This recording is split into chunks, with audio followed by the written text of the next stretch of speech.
Well, Valentine's Day is right around the corner, and we love us some Ashley May. Today we're going to be reviewing the Lovers Handbook.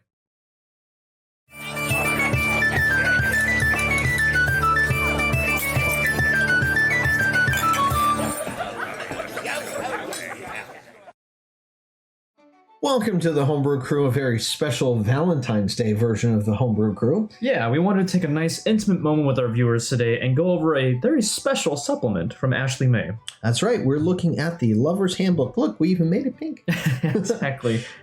This is a great handbook here. It's got tons and tons of pages in there, tons of words, 20,000 words on the subject of love.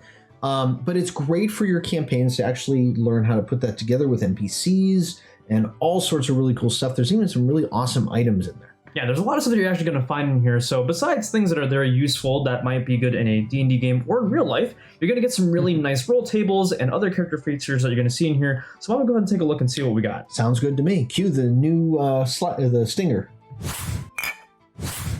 See, isn't that cool? Oh, that's so fun. I like that. All right, I promise we won't mention it again. But this is the Lovers Handbook by Ashley May, and we've reviewed some of Ashley's stuff before. Yeah. She is very, very into a lot of things that describe the lore and the reason behind stuff, and it's one of the reasons why we love her on this channel. Yeah, not only does she include a lot of gameplay and statistical stuff, you're going to find a lot of stuff that's kind of based on like storytelling, developing character, being able to roleplay more properly at your table, and this is actually a really great example. Now, of course, the cover can definitely give you a possible idea as to what you might find in here, but the Lover's Handbook is more than just about finding that NPC that you want to romance. There's actually a lot more into it. That's true. In fact, a lot of this book is all about the subject of love in general with that, things like is it consensual and all these other points to it that really like give you a good foundation for creating those unique unions between your players or your NPCs.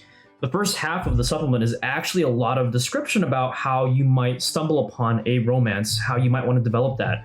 It goes into a lot of things about different kinds of romances. Some of them can be playful, some of them can be aggressive, but it's really interesting because I think we run into this situation a lot where during our own campaigns, sometimes as a DM or as a player, it may come up and you kind of wonder, wow, I've never really been in the situation where I had to play out the romance. No, it's never come up in any of your campaigns where one of your players is falling in love with an NPC? Believe it or not, it actually has. What a shocker.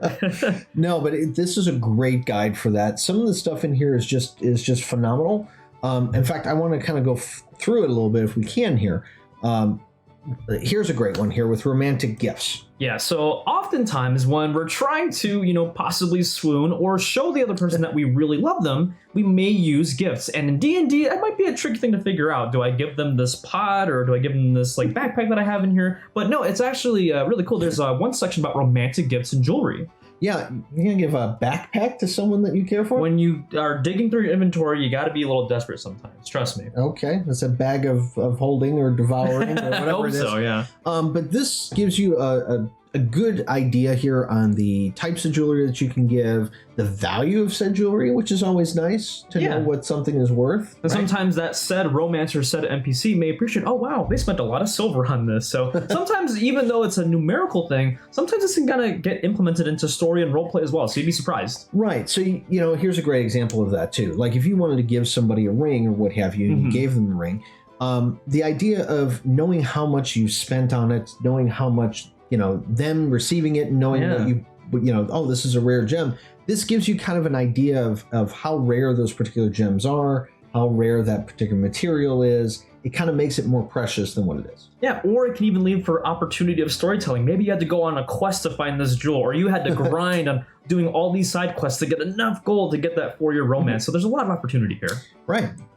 Now, as we go on here, what better gift is there than flowers? Of course, flowers are kind of like that timeless gift, and in D&D, it is no exception. She actually has 2 pages of all these different flowers that you could possibly find maybe while you're traveling, or maybe you're in the market and you see a florist there. You actually have all these different flowers that could mean a lot of different things, good or bad. Right. Put together a bouquet that says, secret love and immortal love and pride. You could just put them all together and send a message to somebody through flowers. Exactly. Or if you need to maybe, let someone know that you just want to be friends, you can give them some of those cyclamens and, let them down easy. So Hey, you gave me cyclamens last year. Oh, trust me, I nothing personal. Oh, yeah. Don't worry. Right, okay. And then we get into magic items and potions. Now, this is where I think some of the stuff really, really shines because it uses a mechanic that I have never seen used before. And that is the ceremony spell, but using it as an attunement. Yeah, so it's actually really interesting. It kind of goes into this whole thing where, typically when we find a magic item that needs attunement, we kind of sit there, we meditate on it, and now it's attuned. Where here, you actually need both people to kind of focus on these two items together, and they kind of have to be within a certain range. They can't be too far away, but while they're both attuned to this ceremonial item, you get some really nice bonus actions and features to it. Now let's take a look at some of those there. Now, obviously, everyone remembers the ceremony spell that gives you that +2 AC for that, period when you first had it. But this is the Rings of Ceremony. Yeah, so pretty basic. As long as you're within 30 feet of each other, you have +2 to your AC. Yeah, all you have to do is wear the ring, and you have to have it on while you're doing that ceremony. Yep. In order to get that effect. The ceremonies themselves are, there's a good description here about ceremonial attunement and what it actually takes. There's a whole staring into each other's eyes, longingly kind of thing, which is kind of nice. I would love to see a wedding in one of my campaigns. But it doesn't come up that often for my guys. Unfortunately, but yes. It is still something that we can do.